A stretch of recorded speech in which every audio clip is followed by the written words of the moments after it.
ಶ್ರೀ ಗುರುಭ್ಯೋ ನಮಃ. ಎಲ್ಲರಿಗೂ ನಮಸ್ಕಾರ. ಸಿದ್ಧಿದಾತ್ರಿ ಜ್ಯೋತಿಷಾಲಯದ ಯೂಟ್ಯೂಬ್ ಪ್ರೇಕ್ಷಕರಿಗೆ ಸ್ವಾಗತ.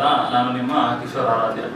ಈ ದಿನ ನಾವು ಎಂಗೇಜ್ಮೆಂಟ್ ಆದ ನಂತರ ತುಂಬಾ ವಿವಾಹಗಳು ಬ್ರೇಕ್ ಆಗ್ತವೆ, ಅಂದ್ರೆ ಮದುವೆವರೆಗೂ ಸಹ ಹೋಗೋದಿಲ್ಲ. ಇದಕ್ಕೆ ಕಾರಣ ಏನು ಅನ್ನೋ ವಿಚಾರದ ಬಗ್ಗೆ ಮಾತಾಡ್ತಾ ಇದ್ದೇನೆ. ತುಂಬಾ ಎಂಗೇಜ್ಮೆಂಟ್ಸ್ ನೋಡಿದ್ರೆ ಮದುವೆವರೆಗೂ ಹೋಗೋದೇ ಇಲ್ಲ, ಅದು ಎಂಗೇಜ್ಮೆಂಟ್ ಆದ್ಮೇಲೆ ಬ್ರೇಕ್ ಆಗ್ಬಿಡುತ್ತೆ.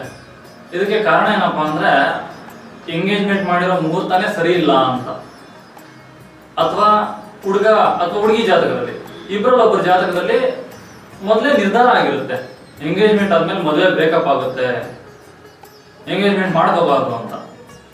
ಇದನ್ನ ಜ್ಯೋತಿಷಿಗಳು ಗಮನಿಸಲ್ಲ. ತಂದೆ ತಾಯಿಗಳು ಮಕ್ಕಳ ಮದುವೆ ಮಾಡೋ ವಿಚಾರದಲ್ಲಿ ಅದನ್ನ ಕೇಳಲ್ಲ. ನಮ್ಮ ಮಕ್ಕಳ ಮದುವೆ ಸಮಯದಲ್ಲಿ ಏನು ಮಾಡಬಹುದು, ಏನು ಮಾಡಬಾರ್ದು, ಈ ತರ ವಿಚಾರಗಳನ್ನ ಕೇಳೋದು ಇಲ್ಲ.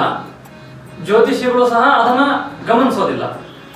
ಹಾಗಾಗಿ ಎಂಗೇಜ್ಮೆಂಟ್ ನಂತರ ತುಂಬಾ ವಿವಾಹಗಳು ಆ ಹಸೆಮಣೆಗೆ ಹೋಗೋಕ್ಕಿಂತ ಮುಂಚೆನೆ ಬ್ರೇಕ್ ಆಗಿರ್ತವೆ.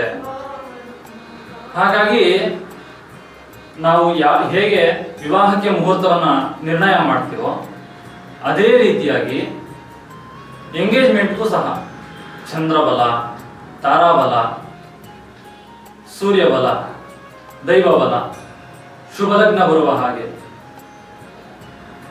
ಪುಷ್ಕರ ನವಾಂಶದಲ್ಲಿ ಎಂಗೇಜ್ಮೆಂಟ್ ಮುಹೂರ್ತವನ್ನ ನಿರ್ಧಾರ ಮಾಡಬೇಕಾಗುತ್ತೆ.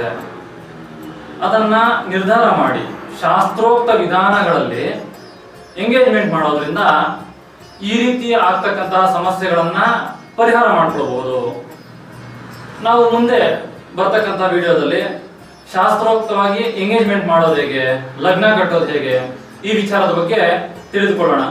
ಹೀಗೆ ನಿರಂತರವಾಗಿ ನಿಮಗೆ ಈ ರೀತಿಯಾಗಿರ್ತಕ್ಕಂತಹ ಸಮಸ್ಯೆಗಳು ಯಾಕೆ ಬರ್ತವೆ, ಅದಕ್ಕೆ ಕಾರಣ ಏನು ಅನ್ನೋದನ್ನೆಲ್ಲ ತಿಳ್ಕೊಂಡು ಪರಿಹಾರ ಮಾಡ್ಕೊಳ್ಬೇಕಾದ್ರೆ ನಮ್ಮ ವಿಡಿಯೋನ ಕೊನೆಯವರೆಗೂ ನೋಡಿ ಮತ್ತೆ ಸಬ್ಸ್ಕ್ರೈಬ್ ಮಾಡಿ. ಎಲ್ಲರಿಗೂ ಧನ್ಯವಾದಗಳು. ನಮಸ್ಕಾರ.